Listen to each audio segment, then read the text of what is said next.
Alléluia. Alléluia. Oh, alléluia. Que la grâce de notre Seigneur soit avec chacun et chacune d'entre nous.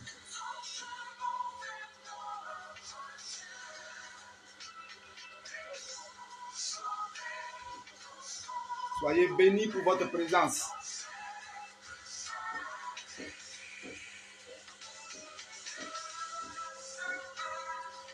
Dans quelques instants, nous allons commencer. Juste le temps de laisser les autres se connecter.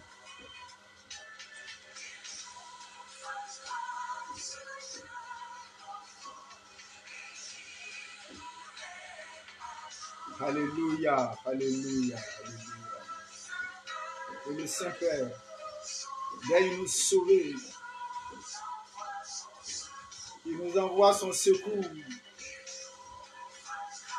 Qu'il nous fasse grâce de nos fautes. Qu'il nous les pardonne. Amen, amen, amen.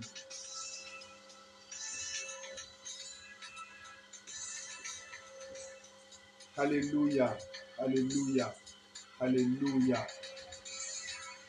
Mes chers frères et sœurs, dans le Seigneur Jésus-Christ, aujourd'hui encore pour notre rendez-vous hebdomadaire, Direct Analyse,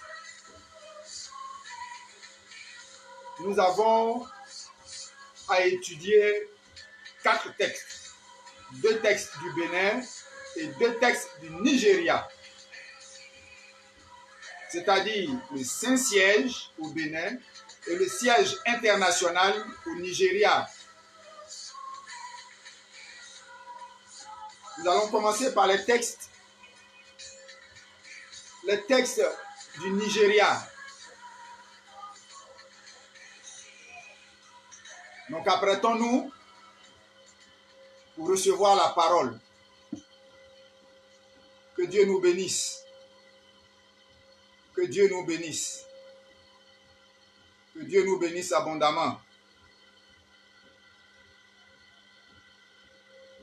Voici,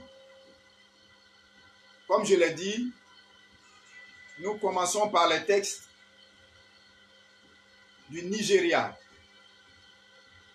Le sujet dont nous allons débattre ce soir, c'est l'altruisme. Je le répète, l'altruisme. Cela se trouve dans le livre de Proverbes 11, de 23 à 31, et de Galates 6, de 7 à 10. Voilà les 2 textes qui nous sont proposés.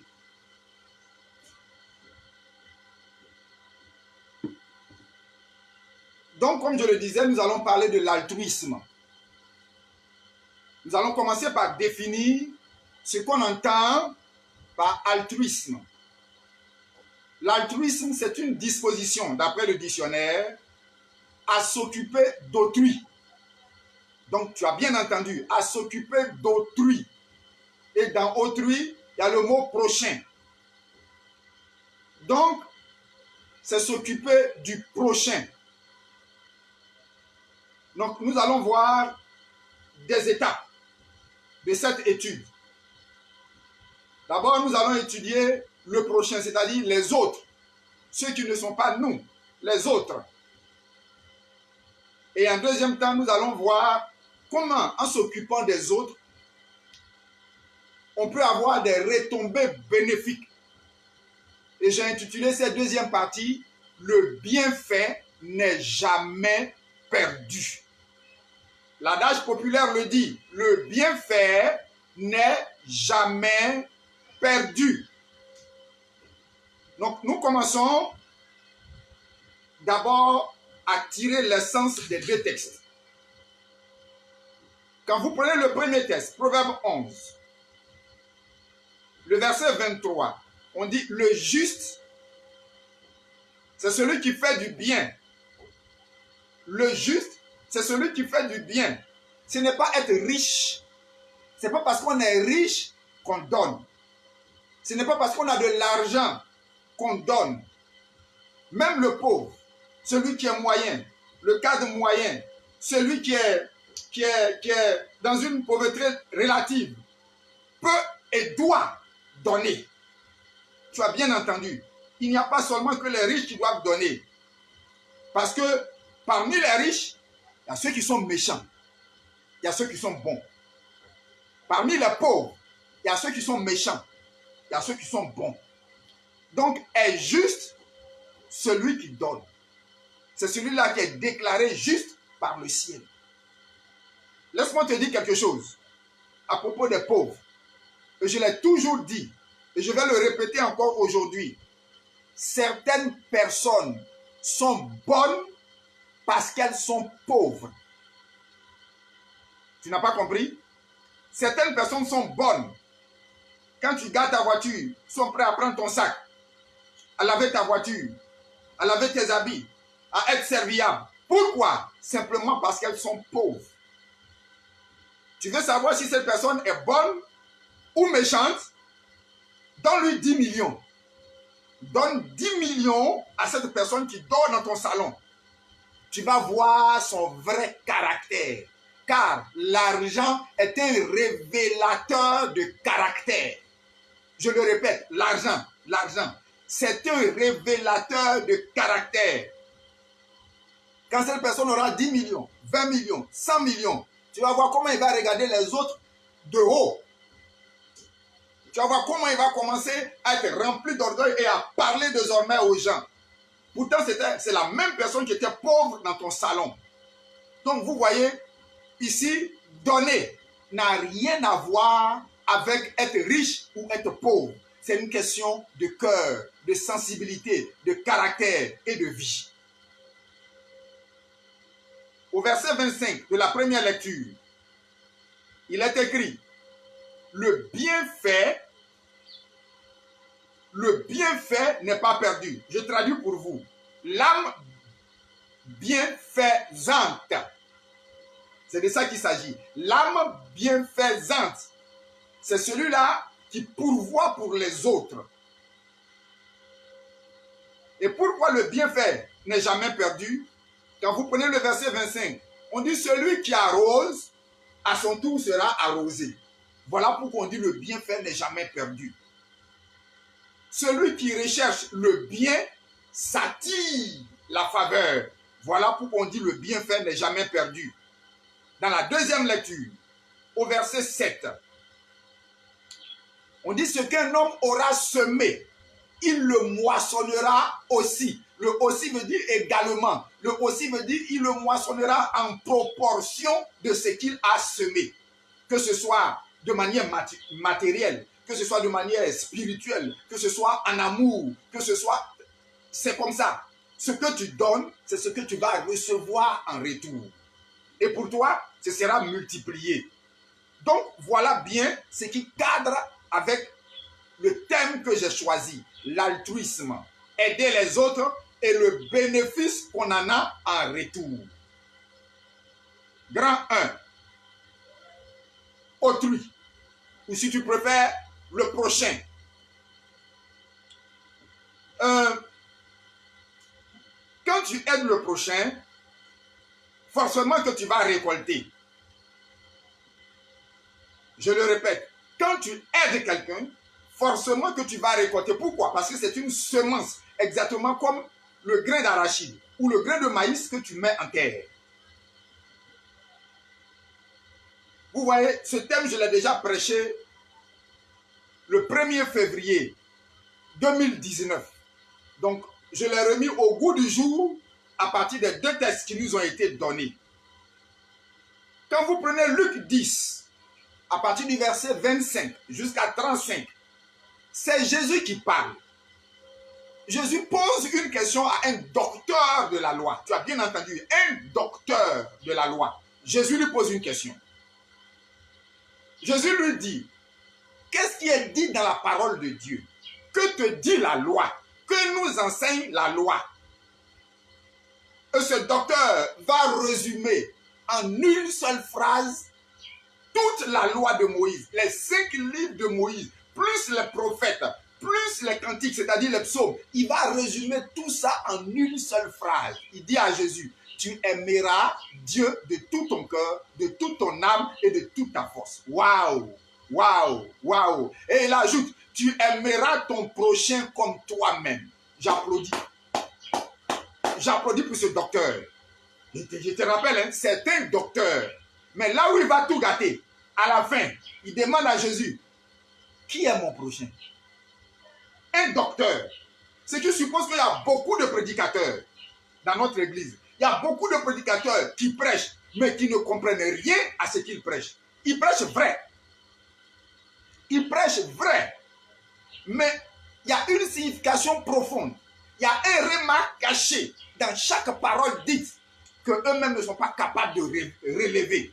C'est de cela que je parle. Donc ce docteur a bien donné la nature de toute la Bible. Le cœur de la Bible, si vous ne le savez pas, je vous le donne. Jean 3, verset 16. Car Dieu a tant aimé le monde qu'il a donné son Fils unique. Tu vois, quand Dieu aime, quelle est la première chose qu'il fait? Il donne. Quand tu aimes, tu donnes. Si tu ne donnes pas, ton amour est faux. C'est de ça qu'il s'agit ici. C'est le cœur de la Bible. C'est la Bible résumée qui est là. Et il demande à Jésus, qui est mon prochain? Jésus prend la parole et va lui démontrer qui est le prochain. Jésus lui dit, un docteur descendait de Jérusalem pour s'en aller chez lui. Et il a rencontré quelqu'un que les brigands ont frappé, déchiré, dépouillé, gisant à même le sol, presque mort. Et ce docteur, on dit il descendait. Quand tu lis la Bible, si tu entends descendre de Jérusalem, c'est que la personne est en train de quitter Jérusalem pour aller chez elle. Parce que Jérusalem est située entre 7 montagnes. Donc quand tu vas à Jérusalem, tu montes. Quand tu reviens de Jérusalem, tu descends. Donc ce docteur, ce sacrificateur, venait d'où? De Jérusalem. Il descendait. En tant que sacrificateur, qu'est-ce que tu crois qu'il allait faire? Il allait pour l'adorer. Oh mon Dieu! Oh mon Dieu! Oh! Il allait adorer. Et maintenant, il vient sur le terrain. Il rencontre un homme qui a besoin d'aide. La Bible dit, il passa outre. Tu entends? Tu entends bien? Quelqu'un qui vient d'adorer. Passe alors un Lévi qui descendait aussi de Jérusalem. Il est allé faire quoi? Prier.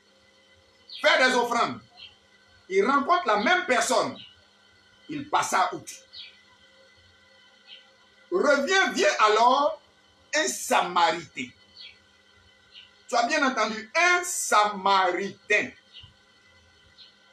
C'est parce que si vous êtes habitué à lire la Bible, que vous étudiez la Bible, vous allez comprendre ce qu'on appelle Samaritain. Si tu prends Jean 8, verset 48, après avoir fait des guérisons, les gens disent, c'est les pharisiens qui disent que Jésus, tu es un Samaritain. N'avons-nous pas dit que tu es un Samaritain? Les Samaritains, ce sont des adorateurs de démons. Cet homme ne chasse les démons que par le prince des démons qui s'appelle Belzébul. C'est un Samaritain. C'est les pharisiens qui disent ça de Jésus. Donc un Samaritain, c'est un homme de mauvaise vie. C'est un adorateur du culte démoniaque. Donc un homme qui adore démons vient, il voit l'homme blessé, il le prend sur son âne, il le soigne, il l'envoie à l'hôpital, ensuite il l'envoie à l'auberge, il paye l'aubergiste et lui dit, si cet homme t'a donné des frais supplémentaires, à mon retour, je vais te payer, te rendre tout ce qu'il a consommé. Un Samaritain, un adorateur de démons. celui qui exerce la miséricorde. Ça, c'est le docteur maintenant qui va répondre à Jésus-Christ. Maintenant, Jésus pose la question au docteur. Entre les trois, qui est le prochain de qui? Et le docteur répond, c'est celui qui a exercé la miséricorde envers celui qui est blessé. Jésus dit, tu fais bien. Tu as bien dit. Non, ce n'est pas aller à l'église adorer. Ce n'est pas aller à l'église aller chanter.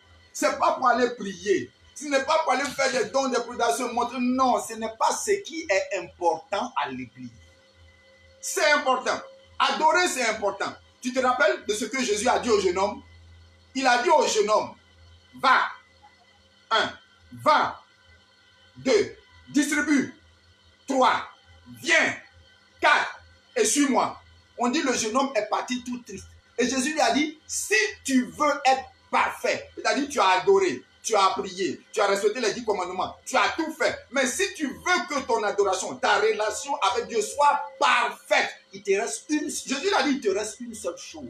Tu n'as pas encore donné. Donc vous voyez, donner à autrui, c'est très important. Et justement, quand vous prenez le décalogue, bon, pour ceux qui ne comprennent pas ce que c'est que le décalogue, les 10 commandements, quand vous prenez les 10 commandements, réalisez les 10 commandements, sur 10 lois, il y a 4 lois qui concernent l'homme et Dieu. Tu adoreras l'Éternel ton Dieu seul. Tu ne te prosterneras pas devant d'autres images taillées. Ça, c'est l'homme et Dieu. Maintenant, il reste 6 lois que Dieu donne à l'homme envers son frère homme. Sur 10, Dieu se réserve 4, mais Dieu attire l'attention de l'homme sur 6 autres lois. Donc, quel est le plus important? Comment peux-tu dire que tu aimes Dieu et tu hais ton frère? Réfléchis toi-même. Donc, ce que Jésus veut dire, l'accent que nous devons mettre dans notre adoration, c'est comment aider les autres. Comment prendre soin des autres, du prochain. Et justement, nous allons voir 3 groupes de prochains. Nous allons le vite. 3 groupes de prochains.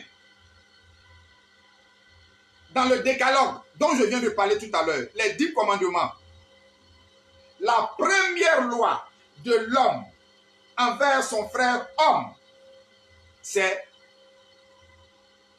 honore ton père et ta mère.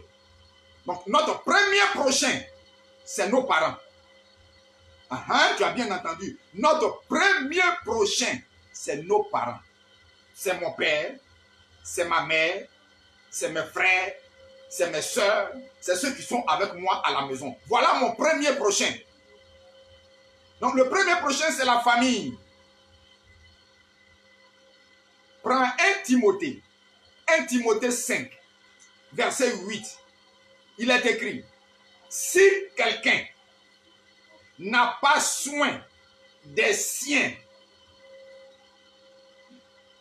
et principalement, et premièrement, c'est ce que ça veut dire, et premièrement de sa famille, cette personne a renié la foi, et la Bible ajoute, il est pire qu'un infidèle, que quelqu'un qui ne croit pas. Donc Paul parle du chrétien. Si le chrétien ne peut pas aider son père, sa mère, ses frères, ses soeurs, la Bible dit, il a renié la foi. Renier veut dire, il ne reconnaît plus la foi. Il n'est plus chrétien. Baptême, onction, tout ça, ça ne vaut absolument rien. Il a renié la foi. Il est pire qu'un infidèle.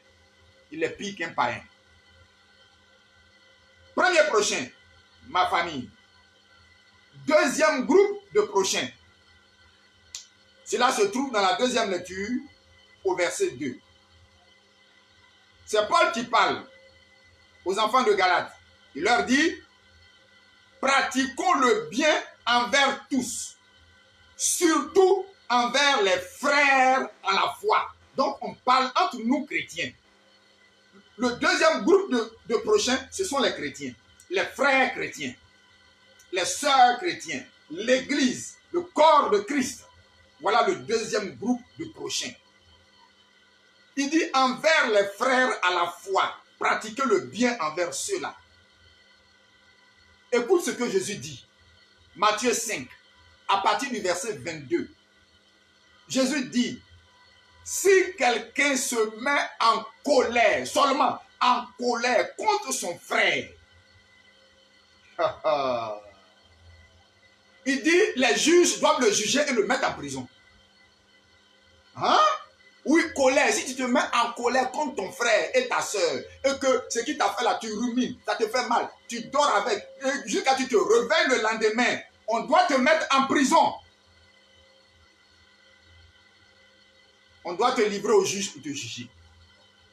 C'est un. Celui qui dit à son frère, raka, ce qui veut dire imbécile. Celui qui insulte son frère, imbécile, à l'église. La Bible dit qu'il doit être exclu. On doit le livrer au Sanhédrin. Le Sanhédrin, c'est le comité, comment vous appelez ça? Comité paroissial. Voilà, on doit le soumettre au comité paroissial, on doit le mettre au fauteuil blanc, on doit parler avec, on doit le juger, on doit le sanctionner, on doit l'exclure. Celui qui a dit à son frère imbécile, seulement, on doit l'exclure. Lis bien pour que tu comprennes. Lis bien, recommence. Matthieu 5, à partir du verset 22. Troisièmement, celui qui dit à son frère, tu es un fou. Jésus dit, il mérite l'enfer.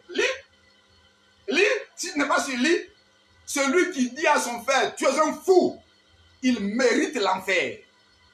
Donc vous voyez, nous devons pratiquer le bien envers nos frères, nos soeurs, et faire attention comment nous les traitons. Ce qui sort de notre bouche. Donc premier groupe, c'est s'occuper de nos parents. Deuxième groupe, c'est s'occuper des frères à la foi. Troisième groupe, dans le troisième groupe, il y a aussi deux catégories. Dans le troisième groupe, il y a d'abord autrui. Ceux que je ne connais pas. Je passe dans la rue. Quelqu'un a un malaise. Quelqu'un a un problème. Ce que je peux faire pour aider la personne, je l'aide. C'est pour ça que Jésus dit dans Luc 14, du verset 13 au verset 14, quand tu donnes un banquet, quand tu donnes une fête, une invitation, invite les pauvres, les expropriés, les aveugles, ceux qui sont à côté de toi dans ton quartier, qui n'ont pas toujours à manger, ceux qui sont à côté de toi, ou bien ceux qui sont de tes collègues, ou bien, je ne sais pas, invite quelqu'un, il dit, invite surtout les plus pauvres, qui ne peuvent te rendre l'appareil. Si tu as invité quelqu'un, tu lui as donné bière, lui aussi, à son tour, te donne une bière, qu'est-ce que tu as fait? Rien. Vous avez fait seulement une règle d'égalité. Mais si tu rends compte, je dis ça pour les ivrognes, les soulards, qui sont tous s'assoient dans les bars et disent qu'ils ont plus d'amour que les chrétiens, parce que eux, quand ils donnent, l'autre rembourse. Alors nous allons donner à celui qui ne peut pas nous rendre, car Dieu seul va te le rendre. Et je vais te l'expliquer. Donc, première catégorie, autrui, ceux que tu ne connais pas. Deuxième catégorie d'autrui. Deuxième catégorie, dans le troisième groupe, deuxième catégorie, les adversaires. Tu as bien compris. Papa, tu dis quoi? D'aider qui? D'aider tes adversaires. Non, papa, je n'ai pas encore compris. Je vais le répéter. Aider tes adversaires. Matthieu 5, verset 25. Jésus dit, si vous partez en justice, accorde-toi avec ton ennemi. Accorde-toi, entends-toi avec ton ennemi. De peur qu'en arrivant là-bas, on ne te traduise devant les tribunaux, qu'on te mette en prison. Donc, même avec ton ennemi, même avec ton adversaire, tu dois t'entendre. Mon vieux, qui t'a dit qu'être chrétien, c'est facile? Qui t'a dit ça? Ah, d'accord. C'est là la vraie chrétienté, là. C'est là, là. C'est là, là. Accorde-toi avec ton adversaire. Et Jésus poursuit. Matthieu 5, à partir du verset 44. Nous avons trois sortes d'ennemis. Je vais te le réexpliquer. Il y a ceux qui vous maudissent. Il y a ceux qui souhaitent votre malheur. C'est ceux-là qui vous maudissent. Quand il voit, il regarde comment elle fait le malin là-bas. Là, si Atinam pouvait lui arriver là-bas, là même, si son argent, elle pouvait tout faire, si son magasin là même, si ça pouvait faire. Ça, c'est des gens qui méditent le mal dans leur cœur contre toi. On dit ceux qui vous maudissent dans leur cœur. C'est pas moi qui le dis, hein. Bénissez-les. Je ne te parle d'autrui. Ceux qui vous maudissent, bénissez-les. Si tu as appris qu'il a dit des méchancetés à ton propos, ce n'est pas la peine de l'appeler pour lui faire palabre. Dis, mon frère, mon fils, madame, ma soeur, que Dieu te bénisse. Que ce que j'ai là, Dieu multiplie pour toi pour que ce soit plus que pour moi. Que Dieu te bénisse.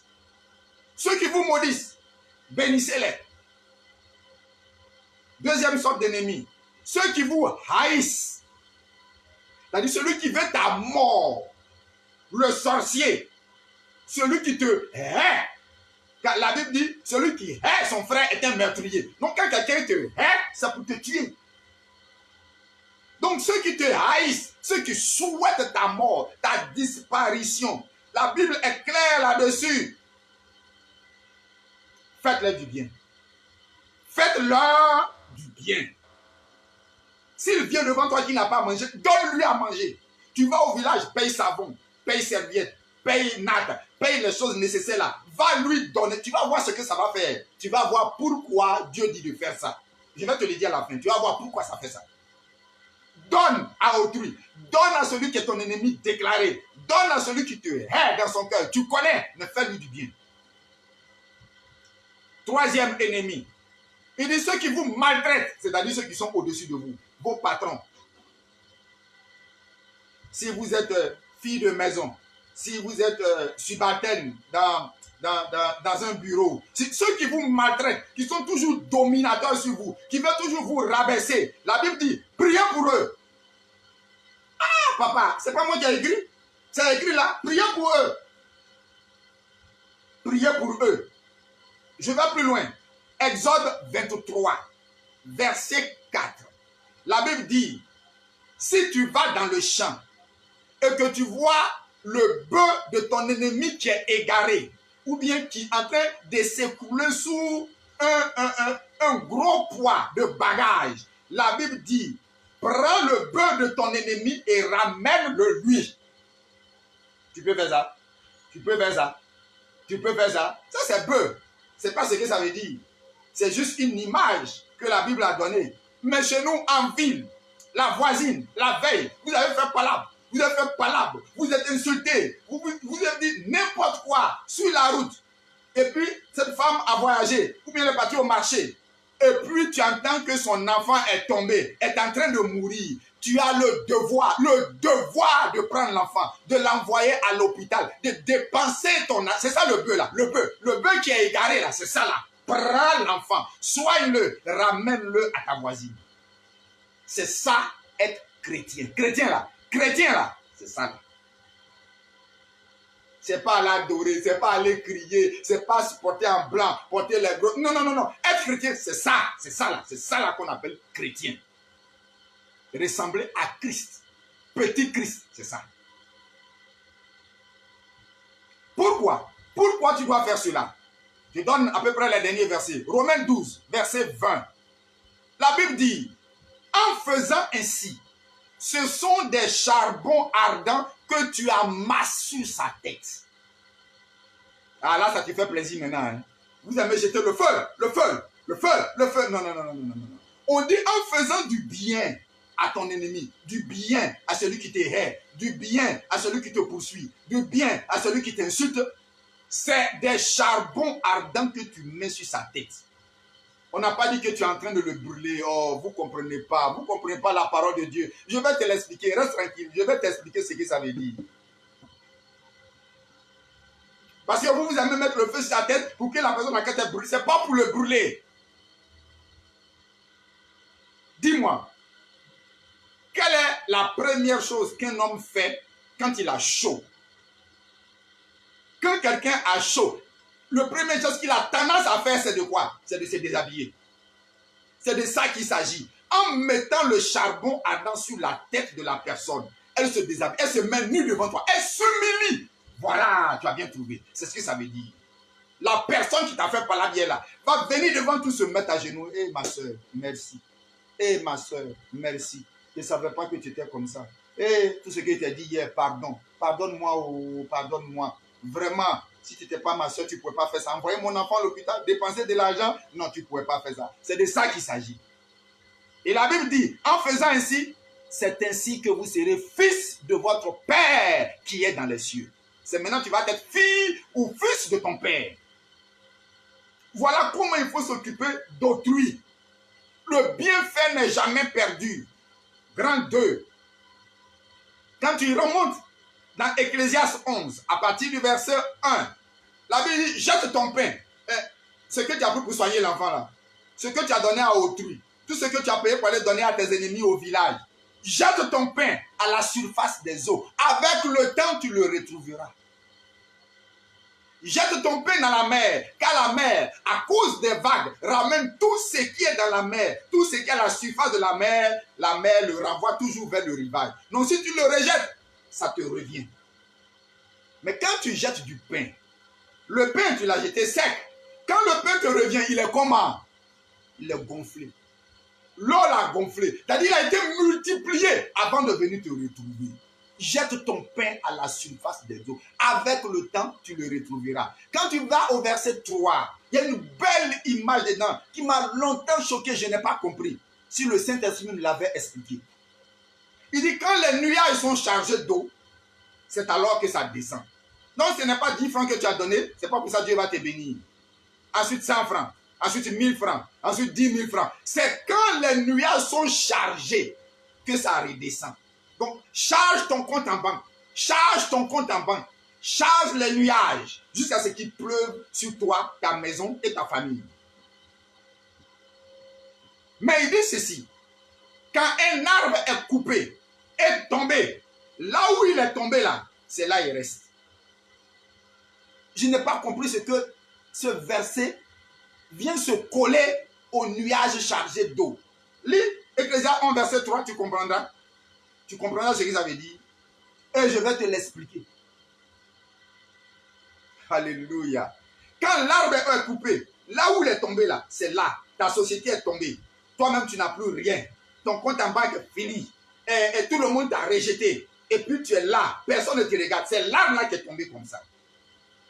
Mais quand les nuages vont se charger d'eau, tous les biens que tu as fait dans le passé, tout ce que tu as donné, les milliers de francs que tu as donnés, les millions de francs que tu as donnés, il va pleuvoir. Et quand il va pleuvoir abondamment, la pluie qui ruisselle va déplacer l'arbre à nouveau, le mettre droit. Ou si tu veux, l'arbre même sur lequel est passée l'eau va refleurir. De l'arbre pourri là, il va ressortir un autre arbre. C'est ça. Tu vas refleurir à cause de tes actions passées.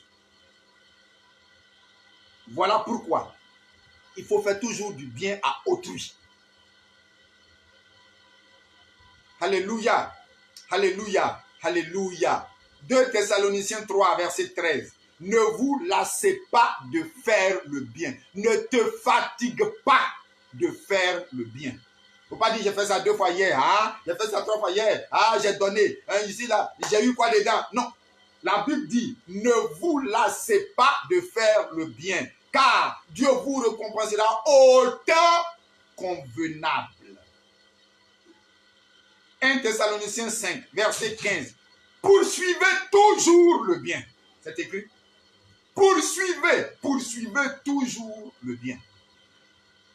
Voilà en fait de quoi il s'agit dans ces 2 textes qu'on nous a donné aujourd'hui d'étudier. Autrui, les autres, ceux que nous ne connaissons pas, même ceux qui sont nos ennemis, la Bible dit, il faut leur venir en aide. Il faut leur venir en aide. Il faut investir pour eux, afin que Dieu vous bénisse au temps convenable. Que la paix et la grâce de Dieu soient avec vous. Amen. Nous allons juste rester en musique quelques moments pour pouvoir aborder la deuxième partie de notre méditation cet après-midi. Nous allons aborder alors les textes du Saint-Siège.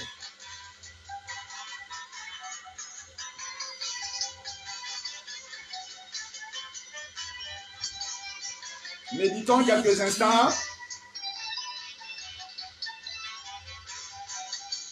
En cantique.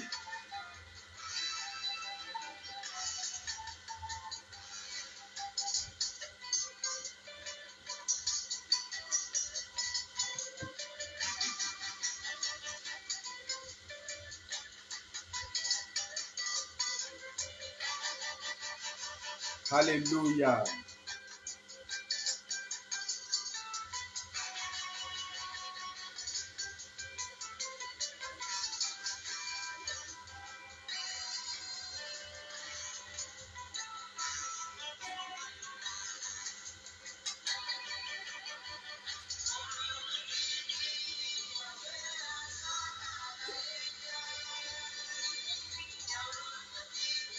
Alléluia.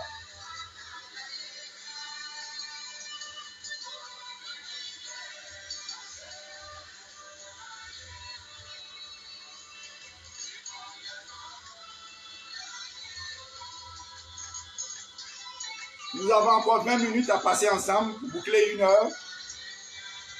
Que Dieu nous aide à pouvoir faire cette seconde exhortation.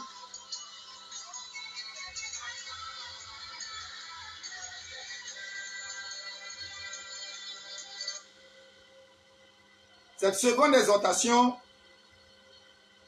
qui est déjà intitulée par le comité liturgique et culturel du Bénin, du Saint-Siège, qui nous dit le vivre ensemble est une quête permanente pour bâtir une nation.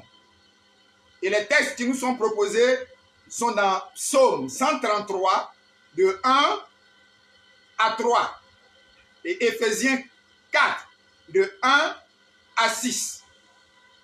En fait, ces deux textes posent simplement le problème de la paix. Comment vivre en paix avec soi-même? Comment vivre en paix avec les autres? Et comment construire alors une nation qui est en paix? Vous voyez, ça tire un peu sur la politique. Je ne voudrais pas glisser sur le terrain politique.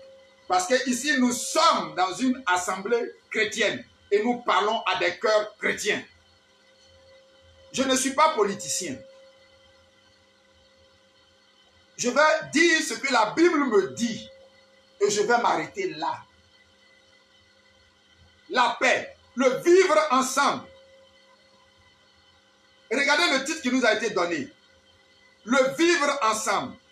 Or, celui qui parle de vivre ensemble parle de cohabitation avec les autres. Vivre ensemble pour bâtir une nation. Donc, bâtir la nation. Écoute, nous pouvons être du même pays, dans un même pays, comme chez moi ici, où je suis pour prêcher, en Côte d'Ivoire.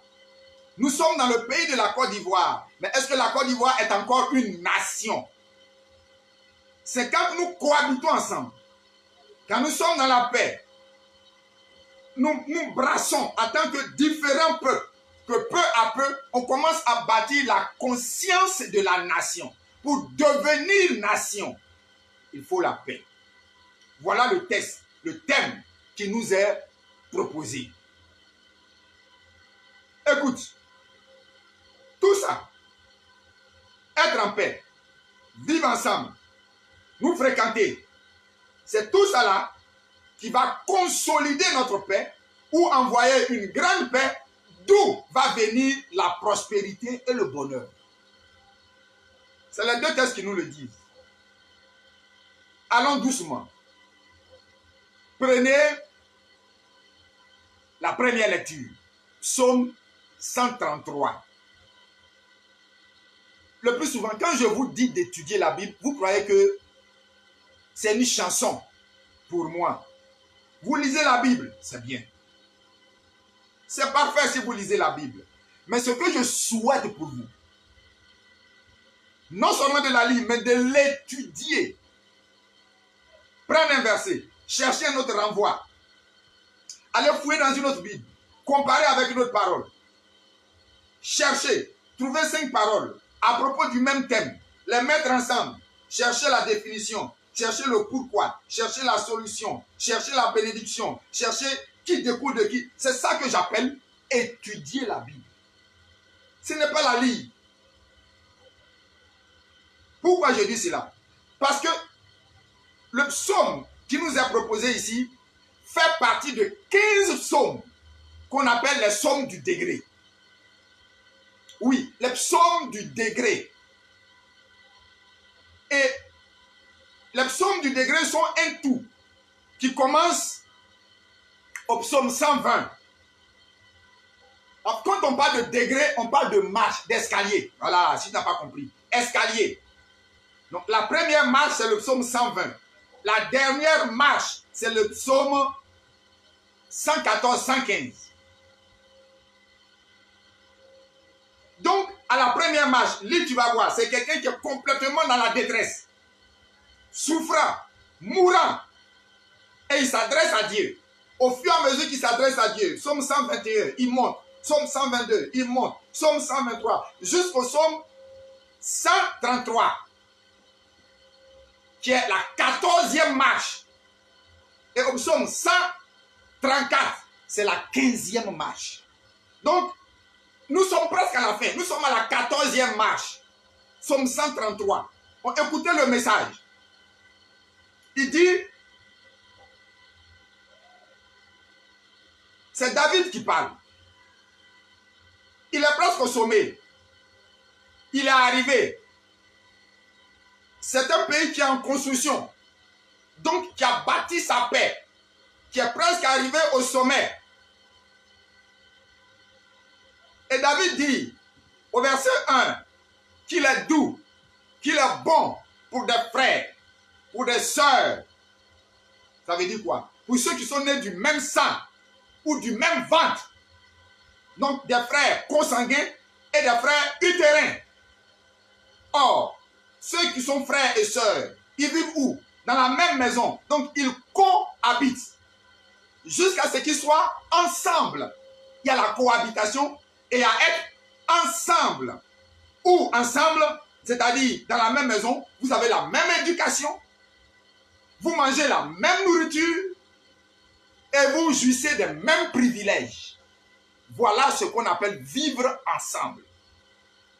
Voilà pourquoi il a dit, il est bon pour des frères de demeurer ensemble. Voilà, tu as compris maintenant ce verset. Tu as vraiment bien compris. Il est bon pour des frères de demeurer ensemble. Et il poursuit au verset 2. C'est comme l'huile qu'on verse sur la tête d'Aaron, le sacrificateur, qui coule sur sa barbe et qui coule au bord de ses vêtements. En d'autres termes, l'huile, c'est la grâce. L'huile, c'est l'onction. L'huile, c'est la bénédiction. L'huile, c'est la richesse.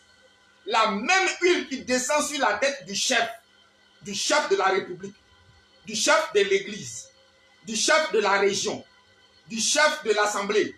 La même huile, la même richesse qui est sur la tête du chef, la même richesse doit couler jusqu'au bord, sur le peuple. Ça doit couler sur le peuple, le bord du vêtement, sur le peuple. Si l'huile vient caler ici, le peuple va commencer à souffrir. Si l'huile cale ici, c'est-à-dire qu'il y a quelque chose qui ne va pas. Donc l'huile qui coule sur la tête d'Aaron doit couler jusqu'à ce que le peuple doit sentir cette richesse, bénéficier de cette richesse, manger de cette richesse. C'est comme ça que la paix commence.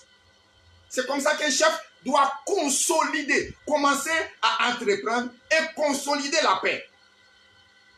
Au verset 3, c'est pour créer les conditions de la paix.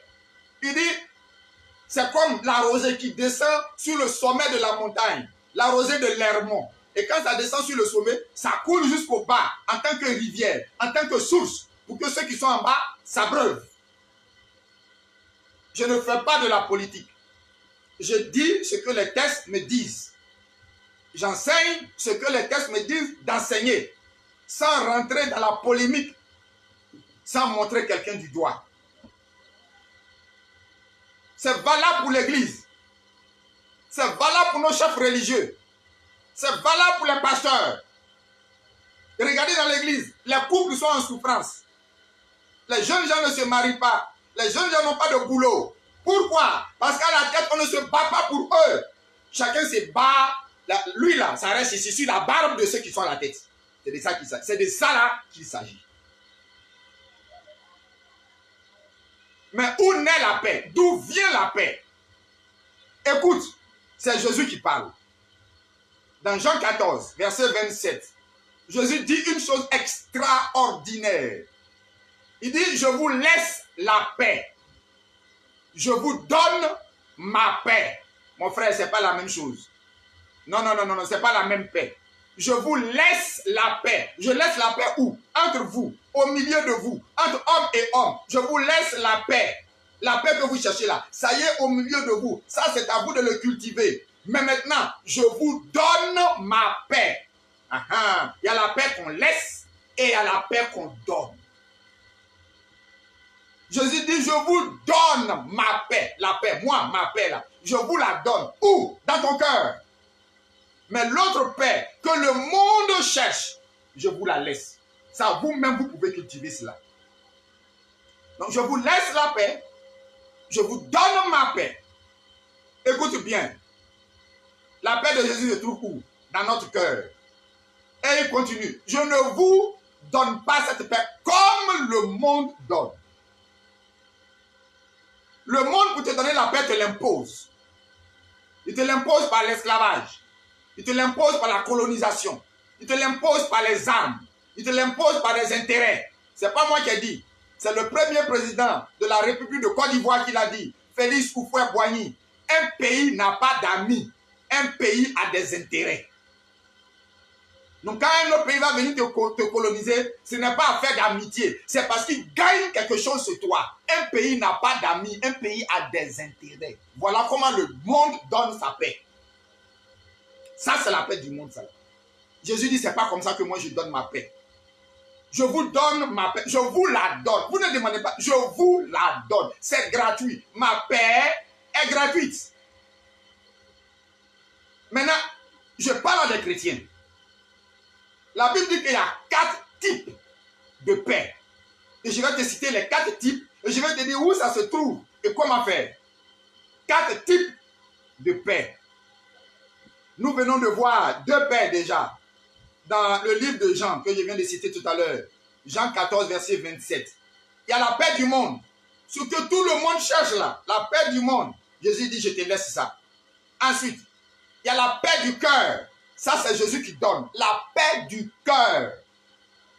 Ensuite, dans Romains 5, verset 1, il dit, faites la paix avec Dieu. Donc, il y a la paix du monde, il y a la paix que Jésus donne, et il y a la paix avec Dieu. Quand tu as la paix que Jésus te donne, tu n'as plus de problème avec Dieu. Tu es en paix avec Dieu. Dieu n'est plus ton ennemi, tu n'es plus l'ennemi de Dieu. Au contraire, tu deviens le fils et Dieu devient ton père. Donc, il y a la paix avec Dieu. 3e type de paix. 4e type de paix. Quand tu as toutes ces paix que Jésus t'a données et que Dieu t'a données, toi-même, tu reçois cette paix et tu es distributeur de cette paix de la part de Dieu. C'est là que nous allons intervenir. Être distributeur de la paix de la part de Dieu. Et dans la première lecture, au verset 3, on dit, dans une maison où il y a la paix, c'est là que vient la bénédiction. C'est là que vient la bénédiction. Donc, bénédiction que tu cherches là, ça vient d'où? De la paix. Bénédiction que tu cherches là, tu vas avoir où ça là? Dans ta maison, si tu es en paix dans ton cœur. Parce que c'est quand tu es en paix dans ton cœur que tu peux être en paix avec. Si ici là, il y a tiraillement, il y a comment, lui là, il m'énerve, comment j'ai fait, bon lui là, tu dois voler son argent. Tu n'es pas en paix, donc tu ne peux pas propager la paix autour de toi. Celui qui n'est pas en paix en lui-même, celui qui n'a pas Jésus, ne peut pas prétendre donner la paix à quelqu'un d'autre. Voilà ce que ça veut dire. Donc quand tu es en paix en toi-même, et que tu as la paix avec Dieu, c'est alors que tu commences à tirer bénéfice de Jésus. Et tu commences à distribuer cette paix. Tu commences à bâtir ta maison. Et chaque famille, et chaque foyer, et chaque quartier. Au fur et à mesure, nous allons bâtir le pays dans lequel nous sommes. Je parle maintenant des chrétiens. Romains 1, verset 7. Que la grâce et la paix. Tu vois? La paix commence par la grâce. Que la grâce et la paix. Quand il y a la grâce, quand il y a la richesse, quand tout va bien, alors la paix rentre dans les cœurs. Donc, la paix attire la grâce. Que la grâce et la paix. 1 Corinthiens 1, verset 3. Que la grâce et la paix vous soient données de la part de Dieu. 2 Corinthiens 1, verset 2. Que la grâce et la paix vous soient données de la part de notre Dieu. Galates 1, verset 3. Que la grâce et la paix vous soient données de la part. C'est Paul qui parle, hein? Éphésiens 1, verset 2. Que la grâce et la paix vous soient données de la part. Et là-bas, dans Timothée, il va ajouter autre chose. Dans 1 Timothée 1, verset 2, il dit bien que la grâce, que la miséricorde et la paix.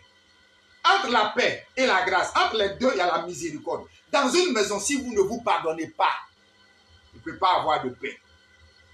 S'il n'y a pas de miséricorde, si on ne secourt pas, si on ne pardonne pas, si on n'aide pas, il ne peut pas avoir de paix. C'est la même chose dans 2 Timothée 1, verset 2. Et il reprend encore la même parole. C'est Jean, l'apôtre. 2 Jean 1, verset 3. Que la grâce, que la miséricorde et la paix. 3 choses qui vont ensemble. Maintenant, quand vous venez dans la deuxième lecture, Éphésiens 4, du verset 2 au verset 3, il dit vivez en paix. Comment? En toute humilité. Ici, en toute humilité. Celui qui a en lui la paix ou qui recherche la paix, quelle est la première chose qu'il doit faire? C'est s'humilier. Celui qui veut construire une nation, quelle est la chose qu'il doit faire? S'humilier. Celui qui veut construire sa famille, quelle est la première chose qu'il doit faire? S'humilier. Même s'il est le plus grand, s'humilier. Ensuite, en toute humilité, en toute douceur, il continue. En toute patience, il continue. Supportez-vous, vous supportant et vous efforçant. Lisez bien, vous allez comprendre. Comment on fait? C'est un effort. C'est une bagarre sur soi-même. C'est avoir compris les Écritures. Ce que Jésus est venu chercher donner dans le monde. Jésus a dit quelque part, je ne suis pas venu pour apporter la paix, je suis venu apporter l'épée entre le père et la fille. Tu sais de quoi il parle? C'est quand tu vas rencontrer et accepter Jésus, tes parents sorciers là ne vont pas accepter. Ils vont te faire la guerre. Voilà. C'est pour ça qu'il dit, je suis venu apporter la guerre. Mais ailleurs, il dit, je suis venu apporter la paix sur la terre. Et quand elle est née, les anges, dans Luc, les anges qui sont allés parler au berger, ils disent quoi? Il est né, le sauveur du monde. Et ils ont ajouté quoi? Paix sur la terre aux hommes de bonne volonté. Pour bâtir une nation, une entreprise, une famille, une maison, une église, ça commence par le chef qui s'humilie, qui cherche la paix, qui donne la paix, qui donne de l'amour. Dieu a tant aimé le monde qu'il a donné. La première chose que Dieu a faite, c'est de donner. Pour te montrer son amour, il a été le premier à donner. Dieu a tant aimé le monde qu'il a donné son Fils unique, ce qu'il a de chair. Son Fils unique, il a donné. Afin que quiconque croit ne périsse pas, mais qu'il ait la vie éternelle, comme toi, comme moi. Nous avons saisi la vie éternelle. Et la vie éternelle, nous devons aussi la donner aux autres. C'est d'aider les autres. C'est de bâtir notre nation. C'est de bâtir notre maison. C'est de bâtir notre pays dans la paix, dans l'humilité, dans la patience, dans la douceur. Nous supportons. Si tu n'as pas la paix de Christ, il te sera difficile de bâtir la paix, de construire la paix. Vous voyez, avant de terminer, je vais vous dire quelque chose. Dans les années 1200, 1300, dans les empires du Mali, empire du Maghreb, empire Songhai, empire Soso, empire du Ghana, jusqu'à venir en 1700, 1800, 1900, jusqu'à de nos jours, tous nos parents qui ne connaissaient pas Jésus là, vous croyez qu'ils sont où? D'après vous, croyez qu'ils sont en enfer, hein? Parce qu'ils ne connaissaient pas Jésus. Paul dit, avec ceux qui n'ont pas connu Christ dans Galates, ils seront jugés d'après eux-mêmes leur propre loi. Donc au village dans ce temps-là, il y a des gens qui aidaient les autres. Il y a des gens qui cherchaient la paix pour le village, la paix pour le pays. C'est sur ça ils seront jugés pour être avec Jésus. Car s'ils avaient connu Jésus en son temps, c'était des gens qui se seraient convertis. C'est de là que vient ce qu'on appelle la paix. Non, ne croyez pas que ceux qui sont nos parents depuis des siècles là-bas qui ne connaissaient pas Jésus vont aller tous en enfer. Non, on va les juger d'après leurs propres lois, d'après les lois du village. Parce que chaque village a ses lois. Dans tous les villages, on ne vole pas. Dans tous les villages, on ne prend pas femme de quelqu'un. Dans tous les... ça existe là-bas. Après ça, là qu'on va juger tout le monde. Et celui qui a bon cœur, qui aide, qui vient au secours des autres, qui construit, qui bâtit.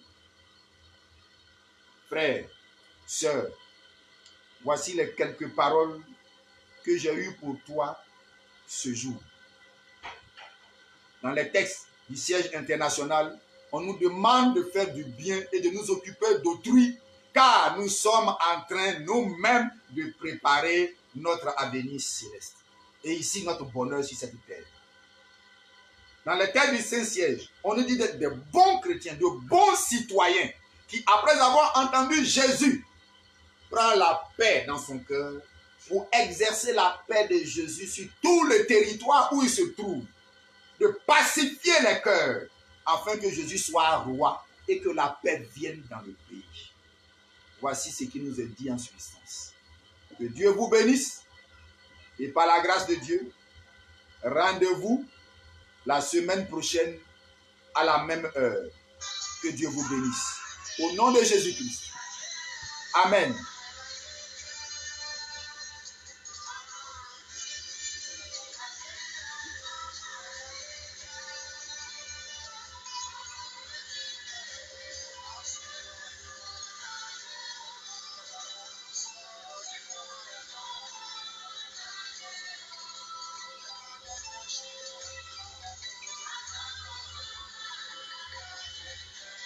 Que Dieu vous bénisse. Que Dieu vous bénisse. Que Dieu vous bénisse au nom de Jésus-Christ. Amen.